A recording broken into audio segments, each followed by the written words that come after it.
दिसंबर को शहीद खुदीराम बोस की जयंती का आयोजन करता हूं। मेरी संस्था का नाम शहीद चंद्रशेखर आजाद के नाम पे है। शहीद खुदीराम बोस हिंदुस्तान के वो क्रांतिकारी थे, जब उनको फांसी के फंदे पे चढ़ाया गया और उनका जब अंतिम संस्कार हुआ तो जो राख उनके अंतिम संस्कार से निकली मान्यवर, उसको बंगाल की माए तावीज बना के अपने बच्चों को पहनाती थी कि ऐसे ही बनना हिंदुस्तान के लिए क्रांतिकारी। यह इतिहास, यह हिंदुस्तान का इतिहास। लेकिन मैं आपके माध्यम से इस सरकार से पूछना चाहता हूं, आपके पुरखे इस वक्त क्या कर रहे थे जब शहीद आजम भगत सिंह वंदे मातरम लगा रहे थे, शहीद सुखदेव वंदे मातरम लगा रहे थे, शहीद राजगुरु वंदे मातरम का नारा लगा रहे थे, शहीद खुदीराम बोस वंदे मातरम का नारा लगा रहे थे। उस वक्त आप क्या कर रहे थे? क्या कर रहे थे आप? वंदे मातरम का नारा लगाकर लोग जेल गए, लाठियां पड़ी उनको। मैं आपके माध्यम से इस सरकार से पूछना चाहता हूं, आरएसएस के 4 लोगों का नाम बताओ जो वंदे मातरम नारा लगा के जेल गए, उनका नाम बताओ आप। 4 लोगों का नाम बताओ आप, अपने 4 पुरखों का नाम आप बताओ। आप नहीं बता सकते क्योंकि आजादी के आंदोलन में आपका कोई इतिहास नहीं, आजादी के आंदोलन में आपका कोई इतिहास नहीं, यही आपकी कुंठा है। तो इसलिए कभी आप कहते हो सरदार वल्लभ भाई पटेल आपके हैं।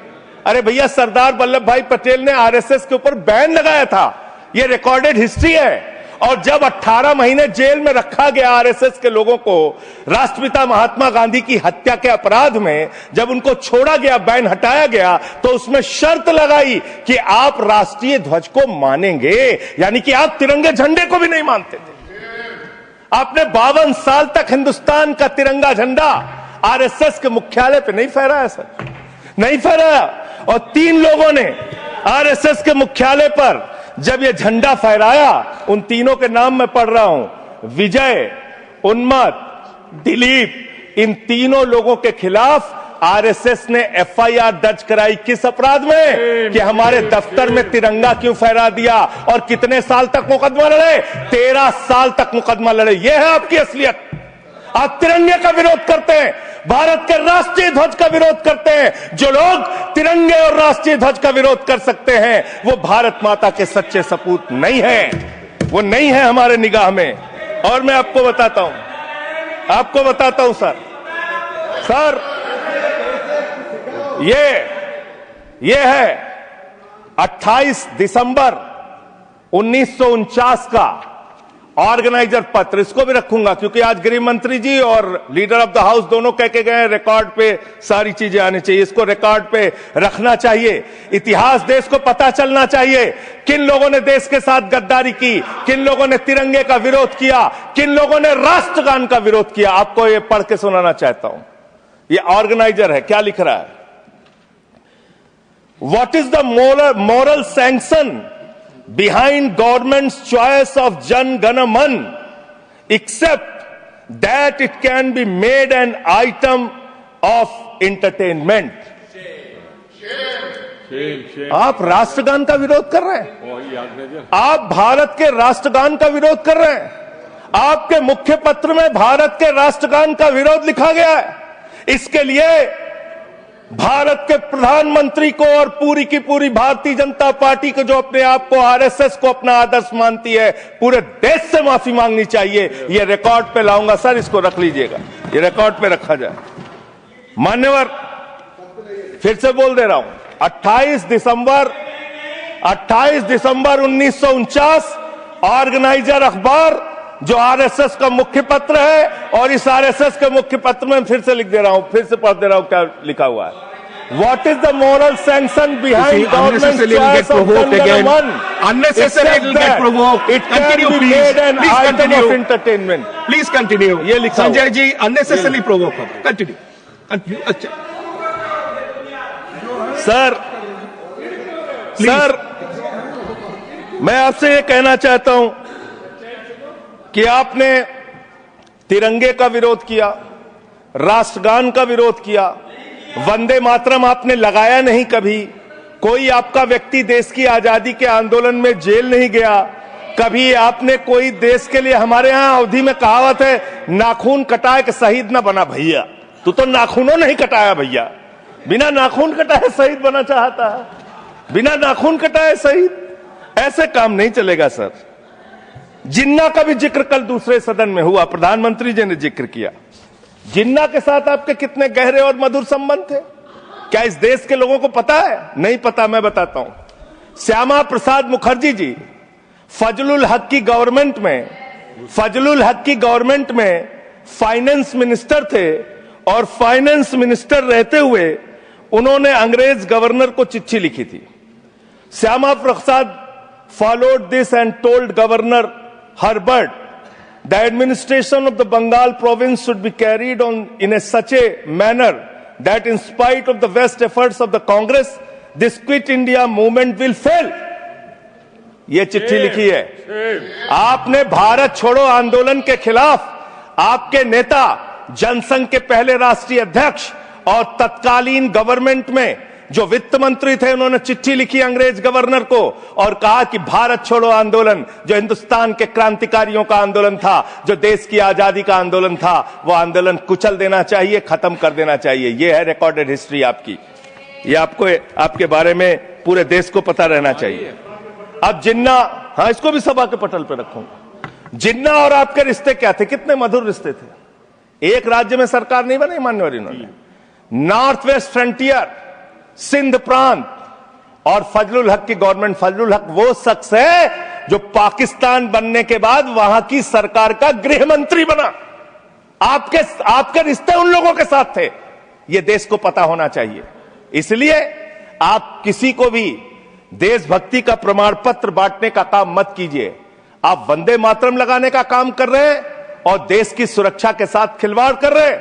आप भारत की सेना को 4 साल के अग्निवीर पे लेके आ गए, जो हिंदुस्तान की सीमा की सुरक्षा करने वाले हैं, जो वंदे मातरम का नारा लगाते हैं हमारे जवान, हमारे सैनिक, जो -50 डिग्री टेम्परेचर में सियाचिन में और +50 डिग्री टेम्परेचर में जैसलमेर में भारत की सीमाओं की रक्षा करते हैं, इस मातृभूमि की रक्षा करते हैं। उनके पीठ में छुरा मारने का काम आपने किया, उनकी नौकरी 4 साल की कर दी अग्निवीर की। आपको मातृभूमि से प्यार है, आप देशभक्ति की बात करेंगे, आप देशभक्ति की बात कर रहे हैं। अरे मैंने साइकिल चोर सुना था, लॉकेट चोर सुना था, स्कूटर चोर सुना था, मैंने सुना था तमाम तरह के चोर होते हैं। आप लोग तो वोट चोर निकल गए हिंदुस्तान के अंदर। वोट चोर, 3 करोड़ वोट उत्तर प्रदेश में 3 करोड़ वोट की चोरी करने जा रहे हैं। कल की मीटिंग में पता चला 17.5% वोट उत्तर प्रदेश में काटे जाएंगे। आप ये कर रहे हैं, ऐसे लोकतंत्र को मजबूत करेंगे? ऐसे आप मातृभूमि की सेवा करेंगे? ऐसे आप मातृभूमि की वंदना करेंगे? मान्यवर, मैं आप लोगों से सिर्फ इतना कहना चाहता हूं मान्यवर, आपके माध्यम से, कि हमने फिल्मों में सीन देखी है, डाकू लोग आते हैं, जय भवानी जय भवानी जय भवानी कह के, और वो गांव का गांव लूट के चले जाते हैं। जय भवानी कह के गांव का गांव लूट के चले जाते हैं। हम इस देश के अंदर किसी भी सरकार को वंदे मातरम और भारत माता की जय लगाकर देश को लूटने की इजाजत नहीं देंगे। वंदे मातरम लगाएंगे, भारत माता की जय लगाएंगे, जय हिंद भी कहेंगे, राष्ट्रगान भी कहेंगे, वंदे मातरम भी गाएंगे, लेकिन देश के साथ गद्दारी और धोखेबाजी नहीं करने देंगे। आपको नहीं करने देंगे। ये देशभक्ति के नारे हैं, ये देशभक्ति के नारे हैं।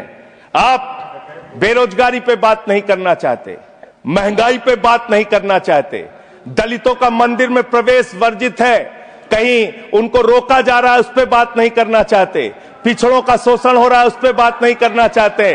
आपने मातृभूमि की सेवा यह की है कि आज हिंदुस्तान के ऊपर 200 लाख करोड़ रुपए का कर्जा है, 200 लाख करोड़ रुपए का कर्जा।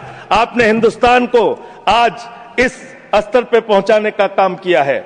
और दूसरी बात मैं पूछना चाहता हूं आपके माध्यम से मान्यवर, इस देश में मजदूर भी हैं, किसान भी हैं, आदिवासी भी हैं, दलित भी हैं, पिछड़े भी हैं, सवर्ण भी हैं, सब में अनपढ़ है, सब में भारी संख्या है जो पढ़े लिखे नहीं है, जिनको संस्कृत का ज्ञान नहीं है, जो नहीं पढ़ सकते वंदे मातरम। तो आप उनको कह रहे हैं कि वो देशभक्त नहीं है। मैं आपके माध्यम से कहना चाहता हूं, वो देश को लूटने वाले अडानी जैसे पूंजीपतियों से ज्यादा बड़े देशभक्त हैं जो अपने बच्चों के लिए श्रम करते हैं, मजदूरी करते हैं, कुली का काम करते हैं और अपने बच्चों का पेट भी पालते हैं, देश की भी सेवा करते हैं। वो आपसे ज्यादा देशभक्त हैं। उनकी देशभक्ति को आप इससे चेक करने का काम मत कीजिए, इससे उससे परीक्षा करने का काम मत कीजिए। मान्यवर, मैं अंत में एक और बयान आया, उसका जिक्र करके अपनी बात को खत्म करूंगा। अभी एसआईआर की प्रक्रिया के तहत उत्तर प्रदेश के मुख्यमंत्री ने कहा कि डिटेंशन सेंटर बनाए जाएंगे। 80 लाख लोगों के वोट आपने बिहार में काट दिए, वहां कितने घुसपैठिए मिले आपको? अरे भाई, ये भी मातृभूमि की बात हो रही है। आप लोग चाहते हैं बांग्लादेशी यहां पे आ जाएं, मातृभूमि को सुरक्षा को खतरा हो जाए? आपको तो चिंता वही है ना, वही तो बात कर रहा हूं। कितने बांग्लादेशी घुसपैठिया मिले? कितने बांग्लादेशी घुसपैठिया मिले? कितने बांग्लादेशी घुसपैठिया मिले? मात्र 315, जिसमें नेपाल के बाकी लोग सिर्फ 78 मुसलमान मिले। वहां 80 लाख लोगों के आपने वोट काट दिए। अब आप कह रहे हैं उनको डिटेंशन सेंटर में रखेंगे। उनको डिटेंशन सेंटर में आप रखेंगे जो हिंदू हैं, जिनके जो पूर्व आईएएस हैं। आप इस देश का सिर्फ माहौल बिगाड़ना चाहते हैं। आप इस देश को सिर्फ नकली नारों के पीछे सिर्फ आप अपने आप को छिपाना चाहते हैं। वंदे मातरम देशभक्ति का नारा है, भारत माता की जय देशभक्ति का। हां, दिल्ली में तो काटोगे ही आप, ठीक ही कह रहे हो, पहले से ही नियत बता दिया। दिल्ली की हालत तो कर दी आपने। अरे इसमें क्या लिखा हुआ है? इसमें क्या लिखा हुआ है? सुजलाम सुफलाम, सुजलाम सुफलाम, शुद्ध जल शुद्ध फल और मधुर वाणी। मधुर वाणी, मधुर वाणी कौन बोल रहा है? देश के प्रधानमंत्री मधुर वाणी बोल रहे हैं। मुजरा जैसे शब्दों, अरे भाई, इसी वंदे मातरम की सेकंड्स रह गए सर, वंदे मातरम की तो बात कर रहा हूं। हमारे पास और टाइम है सर, टाइम है सर। सर, मधुर वाणी, मधुर वाणी, मधुर वाणी। सर, जहरीली हवा और जहरीला पानी दिल्ली में दे रहे हैं। हमारे पूर्वांचल के भाइयों के ऊपर बुलडोजर चला रहे हैं। सर, मेरे टाइम में से काट लीजिएगा, पार्टी टाइम में से काट लीजिएगा, प्लीज, पार्टी टाइम में से काट लीजिएगा। सर, हमारी पार्टी का टाइम 24 मिनट है। Please, one second. दिल्ली को, संजय जी, दिल्ली को आप 1 सेकेंड, ऑनरेबल मेंबर्स, 1 सेकेंड, शांत हो जाओ। माननीय संजय जी, कंक्लूड करिए, आपका समय खत्म हो रहा है। सर, 24 मिनट मेरा टाइम है, प्लीज। मैं अपने माननीय Neeraj ji, please, he is concluding, please conclude. 10 second sir, please conclude. आपका समय समाप्त हो गया। सर, मेरी पार्टी का समय 24 मिनट है। ठीक है, मेरी पार्टी का समय 24 मिनट है। और कोई स्पीकर नहीं है आपके? स्पीकर एक और है, उनमें से आप काट लीजिएगा समय। मैं कह रहा हूं ना, हाँ, ये हमारा अधिकार है, पार्टी का अधिकार है। तो मान्यवर, 10 महीने में आपने दिल्ली की वो हालत कर दी। जहरीली हवा यहां पर आने लगी। दिल्ली को आपने दुनिया का सबसे प्रदूषित शहर बना दिया। बच्चों, शांत हो जाओ। बच्चों, शांत। बच्चों, हल्ला मत करो, शांत हो जाओ। अरे एक मुख्यमंत्री इन्होंने बनाया है, कंक्लूड करिए सर। एक मुख्यमंत्री बनाया इन्होंने, प्लीज, खत्म कर रहा हूं, प्लीज। एक मुख्यमंत्री बनाया है जिसको ये नहीं मालूम कि AQI होता क्या है। कंक्लूड करिए। वो टेम्परेचर बता रही है। ये हालत है। तो इसलिए मैं अंत में इन्हीं लाइनों के साथ कि पहले ये तय करो कि वफादार कौन है। ये वक्त तय करेगा कि गद्दार कौन है। ये वक्त तय करेगा कि गद्दार कौन है। पहले ये तय करो कि वफादार कौन है। ये वक्त तय करेगा कि गद्दार कौन है। वंदे वंदे थैंक यू, वंदे वंदे वंदे वंदे वंदे वंदे। कोई बीजेपी वाला वंदे मातरम नहीं लगाया sir. Thank you.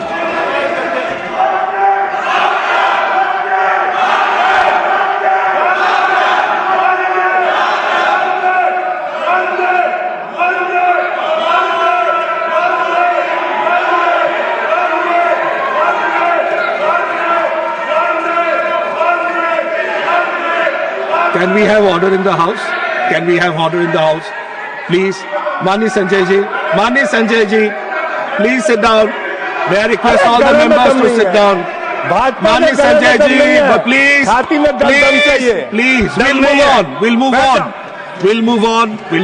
we'll move on.